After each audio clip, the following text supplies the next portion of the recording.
Live from Waterford and Dungarvan, this is Waterford at 1 News. Good afternoon, I'm Julie Smyth. Today's top stories. Waterford's incidence rate is on the up. Dawn Meats says it's not to blame. Council CEO defends property tax hike. And in sport, Dundalk say they're aiming to reach the group stages of the Europa League.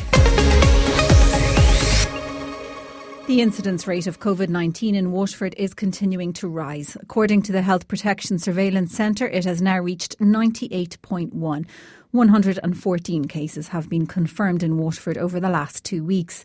The rate here is now marginally ahead of Louth, which saw its rate drop from 101.6 to 97.8. Dublin's rate is 136.9, followed by Donegal on 106.2. Mayor Damien Geoghegan has this message for the people of Waterford. We've got to do everything we can to ensure that we actually don't go into further restrictions like stage 3 lockdown. And I think that it's important that everybody realises that they have a role to play in this, that it's not for somebody else to take action, it's for you as an individual to take action. And that's my message. That's the message from the HSE, that's the message from the Gardaí, and I think it's important that we get that message out there. Meanwhile, Dawn Meats have issued a letter to Waterford Sinn Féin TD David Cullinane, where they said that speculation about where the cases in Waterford originated is inaccurate. The group have said that community transmission was the main reason for the recent spike in cases in the county. Speaking on Data Today, David Cullinane said they can't deny the cluster in their granny facility didn't have an impact. There is undoubtedly a rise in community transmission in Waterford, and that is a real concern. And we do have to have personal responsibility here as well. But equally, the case in Dawn Meats is a cluster. And yes, clusters can come from a case that comes from the outside. But if there's one case, like where it originates isn't really the issue. But when it happens and it spreads rapidly and develops into a cluster, that's then designated as a workplace cluster. The Chief Executive of Waterford Council says a significant amount of homeowners can well afford the increase in the local property tax. Councillors yesterday voted to raise the charge by 10%. The council has a €2.2 million funding gap and faces a €6 million deficit by the end of next year. Michael Walsh says the local property tax will mean the council can protect services. He said basic daily services would be hurt if it were not raised. They are the very straightforward things in some respects that you see us doing out there, but people take for granted, to be honest about it. Right as we sit in here, our organisation is doing thousands of things out there. So whether it's emptying the litter bins above in the square, whether it's the fire service being ready if you have a problem right now, whether it's keeping our roads safe, ensuring that people can have their houses fixed, or a whole host of other things.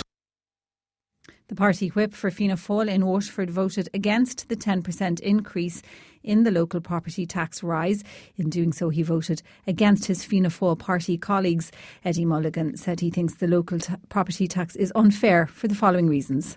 Two things. It's very unfair, the LPT, insofar as there's a lot of people outside the bracket since 2013 where their homes aren't being taxed. I think it's very unfair in that respect. And I suppose ultimately, if the Minister is deferring it for 12 months, certainly I'm of the feeling that the government should be carrying the cost and supporting Waterford Council to the effect of that 700,000. So I supported the motion or the proposal there to keep it the same as last year. I felt increasing it to 10% was too much for the people of Waterford. The chairman of Waterford's Fianna Fáil Council Group, Councillor Tom Cronin, said they were not aware Eddie Mulligan would be voting against the party's position. No, it came as a surprise. We had a meeting prior to the budget meeting here today, and now he did tell us that he had concerns, but at the end of the day we left the room and we felt ourselves right that we had the 7 councillors vote in the one direction, but look, as it turned out, Eddie went the other way on it. Look, that's just the way it is. A Waterford cardiac campaigner has accused politicians of trying to blindside people with announcements. The Taoiseach told Deputy Matt Shanahan that the second cath lab at University Hospital Waterford would be operational at the start of 2022. Micheál Martin says construction is due to begin early next year. Willie Doyle from 24/7 Cardiac Care for the South East spoke to Maria McCann on Data Today. We're talking now about a cath lab that won't be built until 2022. And even when this is finished, we're going to wind up with 2 cath labs, but we're still only going to have a 50% service because both of those labs are going to be closed for 12 hours every day. Education leaders are confident that the Technological University of the South East will be established on the 1st of January 2022. Waterford IT and IT Carlow plan to apply to the Minister in late spring or early summer next year for an order to establish the university. The application will then be reviewed by a panel of experts, with a formal decision by the Minister for Education expected next summer. The institutes have also announced a range of structural changes, including the setting up of a project office. The state should not be funding the cost of ministerial advisers. That's the view of an independent senator who says it may be time to review how the political system operates in Ireland. It comes in the wake of the government's decision to allow the appointment of special advisers to 10 junior ministers. Senator Gerard Crockwell says political parties should be footing the bill. This has been going on for about 40 years. Maybe it's time for a review. Maybe it's time we stepped back and said, how are we running our parliament? Is it being run for the people, or is it being run for the political machine? My belief is it's been run for the political machine. The phasing out of phone boxes has been described as the end of an era. Comreg has recommended that it's no longer necessary for Air to provide public payphones because of low usage levels. The Irish Examiner reports there are 456 payphones around the country. Paul Murphy, also known as the phone box man, restores old public payphone units. He agrees there isn't much use for them anymore, but adds they'll leave a lasting legacy. The Irish phone box is iconic.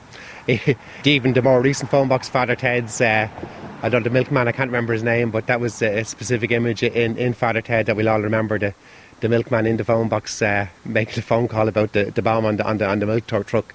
But yeah, it's certainly it's an iconic image, the phone box.